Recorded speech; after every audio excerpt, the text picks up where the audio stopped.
राष्ट्रवादी शरद पवार पक्षाच्या खासदार सुप्रिया सुळेने खळबळजनक भविष्यवाणी केली आहे। 6 महिने थांबा, आणखी एक विकेट जाणार असं सुप्रिया सुळे म्हणालेत। बायकोच्या आड लपतो आणि सगळे उद्योग करतो असं सुप्रिया सुळेंनी म्हटले। त्यामुळे कोणत्या मंत्र्याची विकेट जाणार याची राज्यात सध्या जोरदार चर्चा रंगली आहे। बघूया। 6 महिने थांबा, आणखी एक विकेट जाणार। खासदार सुप्रिया सुळेंची भविष्यवाणी। पुढची पॉलिटिकल विकेट कुणाची? राष्ट्रवादी शरद पवार पक्षाच्या खासदार सुप्रिया सुळेंच्या एका ऑडिओ क्लिपनं राज्याच्या राजकारणात खळबळ उडून दिली आहे। महायुतीचे 100 दिवस पूर्ण होण्याच्या आतच पहिली विकेट पडल्याचं सुप्रिया सुळे म्हणाल्यात। सुप्रिया सुळे हे धनंजय मुंडेंबाबत बोलल्याचं जगजाहीर आहे, पण पुढे बोलताना त्यांनी आणखी एक विकेट पडणार असल्याचं भाकीत केलंय। ज्याची विकेट जाणार तो बायकोच्या पदरात लपून बसतो अशी खूणही त्यांनी सांगितली आहे। पहिल्या बॉलमध्ये 100 दिवसाच्या आत एक विकेट घेतली आहे और अभी देखो होगा अजून विकेट काढून नाही आणि सॉफ्ट टार्गेटच्या मागे नाही लागेल। खेलना है ना तो तगड़े से खेलो, छोटा चुनू मुन्नू को छोड़ दो, उसको कोर्ट सिखाना।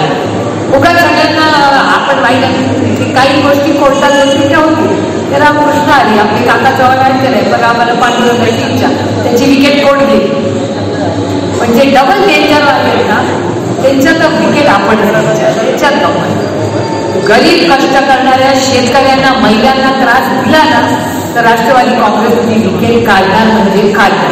आज नैतिक माहिती तुम्हाला सांगते 6 महिन्यात अजून एक विकेट निघणार हे ॲडव्हान्स नोटीस नाही। तुम्ही खूप खुश व्हाल काळजी भोट धरतो सगळीकडे बायकोला पुढे करतो, स्वतःकडे जातो। आता 6 महिन्यांनी बोलू त्याच्याबद्दल। आता तुम्हाला कळलं का नाही मला माहिती नाही कोण आहे डरपो, सगळीकडे बायकोला पुढे आणि बायकोच्या मागे लपून टाकत असं करून चालतं। अरे मध्ये तो डरके जोड मेला ना बायकोच्या मागे काय बायको एवढी कर्तृत्वाने सांगितलं हा बाबा कसा डरपो निघाला सगळे लोक असतात, पण ही लढाई खूप मोठी। संजय राऊतांनी तर सुप्रिया सुळेंच्या दाव्यावर कडी केली। पुढच्या काळात महायुती सरकारमधल्या 6 मंत्र्यांची विकेट जाणार असल्याचा दावा राऊतांनी केलाय। असे हे एक नाहीत रावत, असे किमान 7 ते 8 मंत्री या सरकारमध्ये आहेत।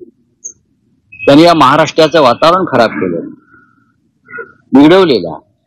अशा मंत्र्यांची बळी जाणारच आणि ही बळी घेण्यासाठी आम्हाला भारतीय जनता पक्षाचे काही लोक हत्यारं पुरवतात, त्यांचा मी आभारी आहे। अनिल देशमुखांनी सुप्रिया सुळेंच्या दाव्याचं समर्थन केलंय, शिवाय विकेट्सची संख्या वाढणार असल्याचं देखील भाकीत केलंय।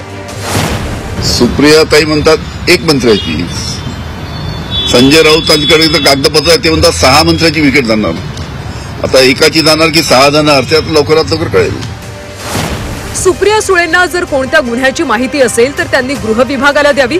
गुन्हेगारांची माहिती लपवणं हा गुन्हा असल्याची आठवण राणेंनी करून दिली आहे। सरकारच्या होम डिपार्टमेंटने पाहावं की त्यांना जर माहिती असेल एखाद्या गुन्ह्याची, हे न सांगणं लपवणं हा एक गुन्हा आहे, तर सरकार याच्यावर कारवाई करेल। सुप्रिया सुळेंनी विकेटचा जो उल्लेख केला तो रोहित पवारांना मान्य नव्हता। विकेट हा शब्दप्रयोग सुप्रिया यांनी करायला नको होता असंच अप्रत्यक्ष रोहित पवारांनी सुनावलंय। माझ्या विकेट काढण्यासाठी इथं आलेलो नाही। ताईंचं मत असावं की चुकीचं काम करणाऱ्या एका व्यक्तीला विरोधी पक्षातले सर्व आमदार, सामान्य लोक, पत्रकार, मराठी पत्रकार या सगळ्यांनी मिळून तिथं एका जो नेता होता, मंत्री होता, त्याला त्या ठिकाणी खाली आणलं, जमिनीवर आणलं। तसंच येत्या काळामध्ये हे जर नावं घेतली गोरेंपासून सगळी अशी मोठी मोठी नावं तिथे येतात।